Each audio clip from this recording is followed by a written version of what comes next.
A very warm welcome to all my lovely viewers. How are you all? I hope that you all are fine and safe at your home. So my dear learners, as you know that this is your English grammar classes only with your Soumya ma'am, and in this we were discussing the much important portion of English grammar.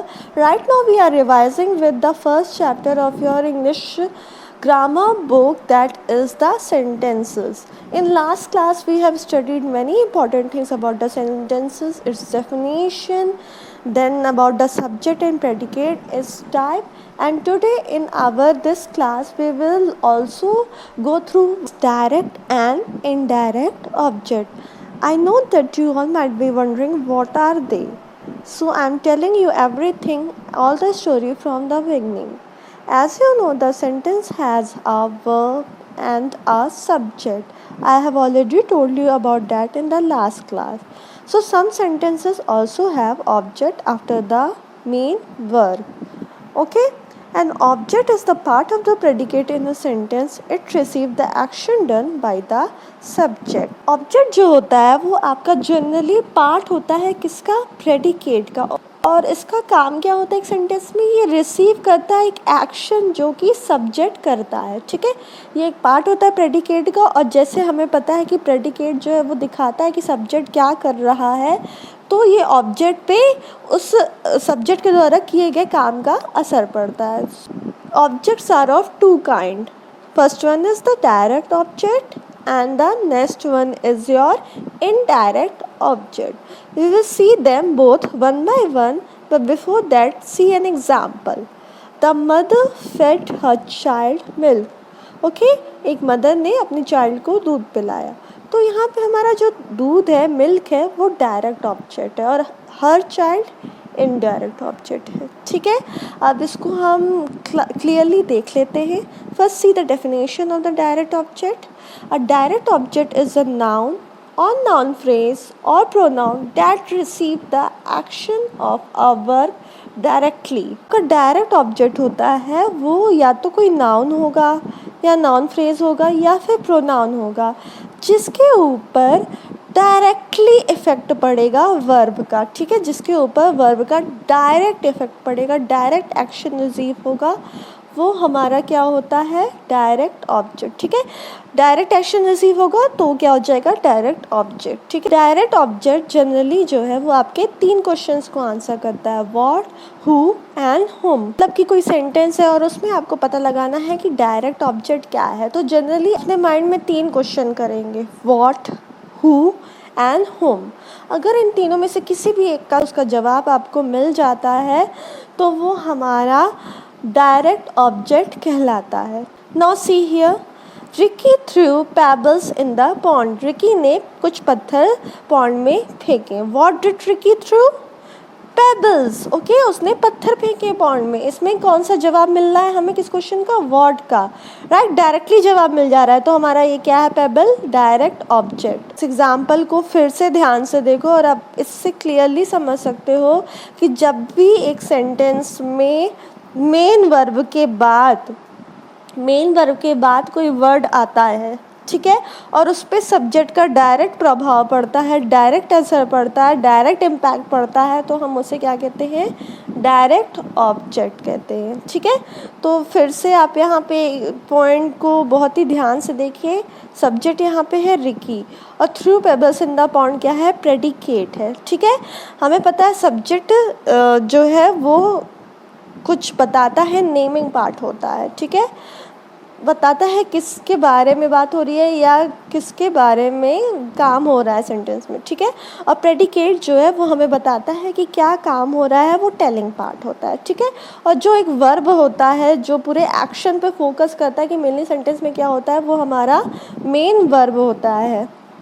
ठीक है, तो यहाँ पे main verb हमेशा आपका predicate में ही आएगा, तो मेन वर्ब यहाँ पे थ्रू आ रहा है प्रेडिकेट में, right, threw pebbles in the pond. अब क्या थ्रू किया जा रहा है मेन वर्ब के बाद? डायरेक्टली कौन सा वर्ड आ रहा है?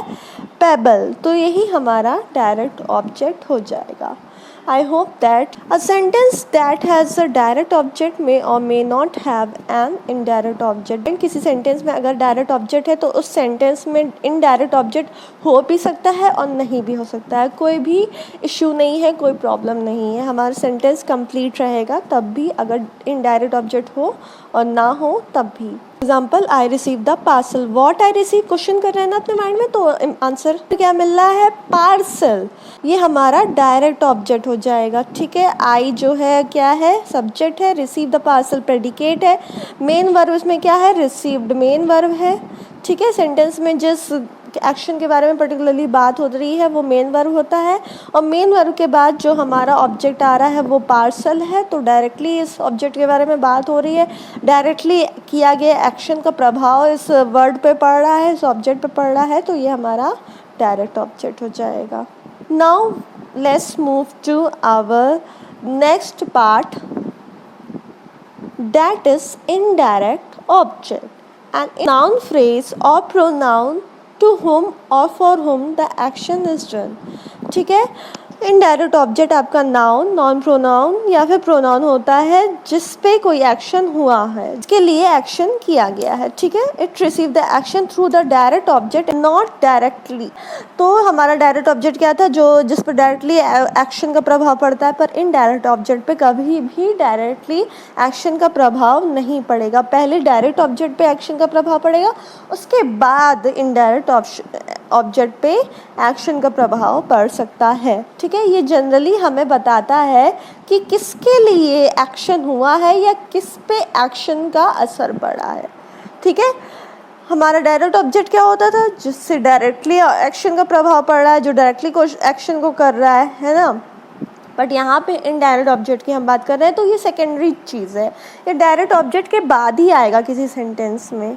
ठीक है, और ये इस पे जो है मेनली ये बात बताएगा कि कैसे और किस तरीके से एक्शन का प्रभाव सेंटेंस में इस ऑब्जेक्ट पे पड़ रहा है. अब जब हम इनडायरेक्ट ऑब्जेक्ट की बात कर ही रहे हैं तो हम ये भी देख लेते हैं कि इनडायरेक्ट ऑब्जेक्ट हमारे कौन कौन से क्वेश्चंस को आंसर करता है. ठीक है, तो इनडायरेक्ट ऑब्जेक्ट हमें बताता है कि जो एक्शन हो रहा है, जो मेन वर्ब अपना काम कर रहा है, उसका असर किस पे पड़ रहा है. कोई भी होम से रिलेटेड क्वेश्चन हो तो उसका आंसर हमारा इनडायरेक्ट ऑब्जेक्ट देता है. हमेशा जो है किसी ना किसी प्रीपोजिशन के बाद ही आता है सेंटेंस में. This thing you always need to keep in mind कि अगर सेंटेंस में डायरेक्ट ऑब्जेक्ट नहीं है तो डेफिनेट सी बात है कि उस सेंटेंस में इनडायरेक्ट ऑब्जेक्ट भी नहीं होगा. Let's clear the concept with an example. He passed a packet to Nikki. उसने क्या किया? उसने एक पैकेट पास किया निकी को. तो पैकेट किसको पास हुआ है? निकी को हुआ है. राइट, तो हमारा यहाँ पे निकी क्या हो गया?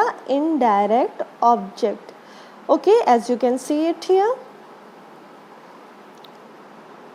और टू प्रीपोजिशन है और वो टू होम क्वेश्चन का, for home, from home, at home जैसे क्वेश्चंस का आंसर करता है. पास्ट हमारा यहाँ पे मेन वर्ब है और पैकेट हमारा यहाँ पे क्या है? डायरेक्ट ऑब्जेक्ट है. ठीक है, पैकेट हमारा डायरेक्ट ऑब्जेक्ट है. उसके बाद एक प्रीपोजिशन आया. So I hope this is clear कि जब भी सेंटेंस में डायरेक्ट ऑब्जेक्ट होगा तभी उस सेंटेंस में इनडायरेक्ट ऑब्जेक्ट होगा. An indirect object may come before or after a direct object. Rama gave the notes to me. Rama ने किसको नोट्स दिया? मी. अब इसको अगर हम चेंज कर देते हैं, Rama gave me the notes, तो आप देख सकते हैं यहाँ पे देख सकते हैं इनडायरेक्ट ऑब्जेक्ट पहले आ गया और डायरेक्ट ऑब्जेक्ट बाद में आया है. My lovely student, this was all about our today's lecture of direct and indirect object. If you have any doubt you can surely ask me that in the comment box and in the doubt session. If you like the video, if you understood the point which I am trying to convey with you, do mention that in the comment box also and hit the like button.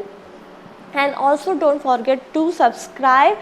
Press that red button down the video so that you can get all the lectures whenever you wish to see them, whenever you wish to revise them. So with this only I bid you all farewell from today's session. Have a good and cheerful day. Bye bye. Jai Hind.